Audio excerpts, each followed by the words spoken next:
In our college funding video or presentation, we talked about different vehicles that families can use to help pay for college, okay? And then we covered such accounts such as 529s, education savings accounts or ESAs, prepaid tuition programs. So those pretty much covered the options, but then something you need to do when you're trying to figure out, well, how do I do this? And we said this in the video, it depends which path you choose. The prepaid programs typically have their own set of calculations, and you kind of go on their website and see, okay, how much is it going to take for me to buy the prepaid program. So they come with their own set of calculations and costs. But let's say you're comparing and you want to say, well, what if I want to save for it myself using some other types of investment vehicles such as the ESAs or the 529, or that's the better option for you. Then another thing you have to figure out is, well, how much should I be putting away, depending on what the rates are in specific colleges, okay, or what the market does, etc. So we've actually created a calculator to kind of help in this decision-making process. So Jason, walk us through the calculator that we have. Yeah, absolutely. So here's the calculator. If you look here, you have to fill out the gray areas here in these different boxes and down here. And I'll explain how this works. And you do it one child at a time. Okay? So let's say, for example, you have a 5-year-old child, and that child will be attending college in 13 years. And that's important because sometimes, I think you started college at 17, That's right. So not all kids start college at 18. So you want to figure out how many years until you start college. If you have an amount that you're going to start with, let's say you have $10,000 set aside that you want to start with, I want to put that towards college education. Today. Okay. That's right.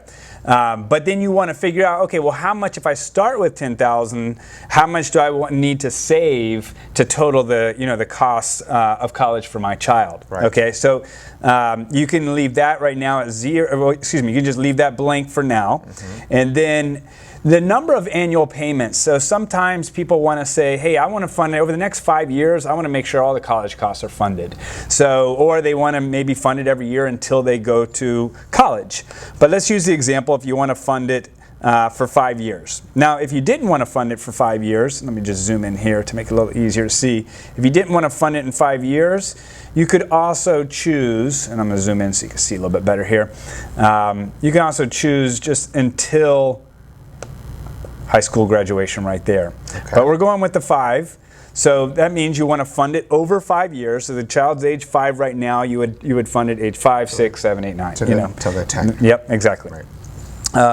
Now, we recommend that you choose an age-based portfolio return. So rather than making a custom return, but if you wanted to make a custom-based return, like you said, I think it's going to earn 5% over the next 13 years. Then you can put in here a constant amount of 5% and just fill that out that way. If you're to do that, you're to press that, and then you can put the custom rate of return right there.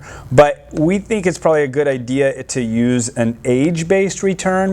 And the reason for that is, and you'll see the age-based return and how much it returns here on the right, is that as you get closer to college, it's usually better to get a little bit more conservative. Right. If you imagine you entered like a financial crisis like 2008, the year before you went to college, and you were in an aggressive portfolio, then your portfolio would have fallen in half at the time that you need the money to pull out. Right. So an age-based portfolio gets a little bit more conservative as you get closer, as you can see here, towards when you were to go to college. So same thing with the tuition growth rate and the room and board inflation. So these two boxes right here, we'd probably leave it at 2%. That's been close to the average over the last 10 years. But I'll show you here in a little bit if you want to research it on your own and come up with your own tuition growth rate or room and board inflation rate. You can get nerdy and make those adjustments. But 2% is probably a decent general rule of thumb. And then how many years will your child be attending college? Sometimes it's 4 years, certain degrees are 5 years. So let's just go with the normal 4-year college degree here. And then you choose if you want to pay for room and board. Right. Some parents want to pay for all the college tuition, but it's up to the kids to pay for their own room and board, or maybe they're going to be living at home. So you can choose that. In this example, we're going to say, yes, we also want to pay for room and board. And then what percentage of college costs do you want to cover? Sometimes parents want their kids to have some skin in the game. So they'll say, I'll cover half, but my child needs to cover the other half. Yep, exactly. So we're assuming here that you're going to do 100%. All right, now if you scroll over here to the right, this is a key piece. What we've done is that there's so many different options for college, and no one really knows exactly a lot of times when a child is in their early years which college they're going to go to. Okay, so what we've done is we've got a very reputable source here from the collegeboard.org that gives us a scale, and this will be updated for the current year. Right now, we're going into 2020 and 2020 and 2021 school year. So we're using those rates. So a public 2-year in district would be $3,770 per year, and a public 4-year in state is $10,560. And as you can see here, public 4-year out of state, much more expensive, $27,000, and then a private nonprofit 4-year tuition fees would be $37,000.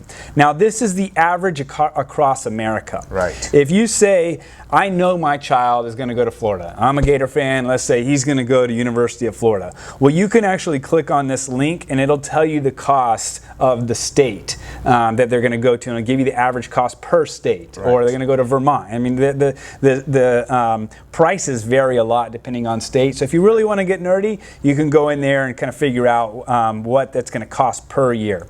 And then it gives you also, for each different area, how much room and board would cost on average across the U.S. Okay, so let's say, for example, you say, I think my child is going to go to a public 4-year in-state college. Well, it gives you the price of the per year cost of $10,560, and then it also gives you the room and board of $11,620. You would just take those numbers, and you would go over here on the right, and under this section right there, and you type that in, $10,560. Okay, that would be the tuition costs, and then you would put in $11,620, which is the room and board costs. Okay, and once you've done that, so you've now input everything that you need to be able to calculate how much you need to save.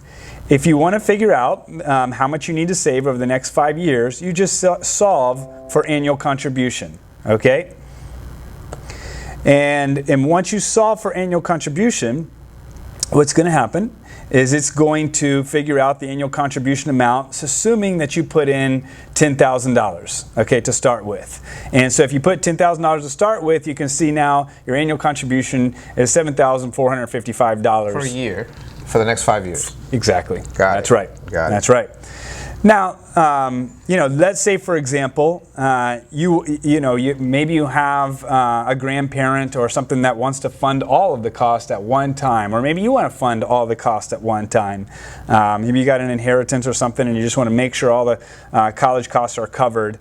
So you would start here. You'd put 0 for both the starting investment and annual contribution, and then what we would do is solve for needed lump sum. Okay, once you click that solve for needed lump sum, it's going to run all the computing power in the background, and it's going to come up with the starting investment that you need to start, which is $41,873. So that's the total amount. If you were to put it in right now, that's what it's going to. That's what you would need to put at age 5 at one time to pay for college. And assuming markets do what they're supposed to do in these rates of returns, so technically, hypothetically speaking, yep. $41,000 would fund, if you look to the right, $117,000 of expenses. Exactly. So if you look to the right here, as Paul mentioned, you can see your total tuition costs, room and board costs for the 4 years, and that's assuming the inflation rates, of 2%. So yeah, $41,873. If it did grow at these rates of returns over the next 13 years, would be able to pay for those total costs of college. And just, there's a nice little chart that kind of shows you how that grows. As you go through the first couple years, or the first 13 years, it's building. And then over the last 4 years as they go to college, it's fully depleted to 0. So that is the college calculator.